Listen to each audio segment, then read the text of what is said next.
When I was in college, I started the business. And as an undergrad, you have a very limited network.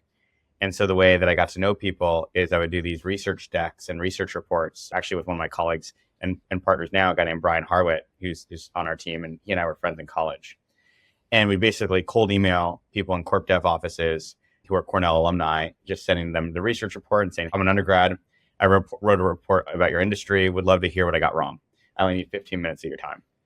And that was really useful because as an undergrad, usually you're like asking, hey, can I get career advice or can you give me a job? And alumni want to help, but like they don't, it's like a hard ask. Can you read my 10-page deck and give me notes on the deck is a very easy ask.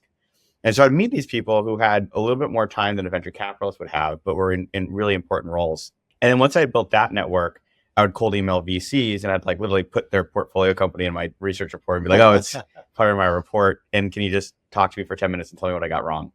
And I'd say like 1 out of 5 people responded, but we were careful about who we picked to talk to. And I think we'd show them the report. It felt like we had done some work and cared about it. We were able to have an intelligent conversation. And then I'd say, hey, by the way, I know 2 or 3 companies that may want to buy your portfolio company. And they're like, whoa, you're like a sophomore in college. How are you helping me with corporate development? And it was just a differentiated enough conversation. And then I'd say, oh, well, gosh, I've now met 3 or 4 VCs who all invest in the same space. And it's a similar concept of like, you can't get invited to a party, start one.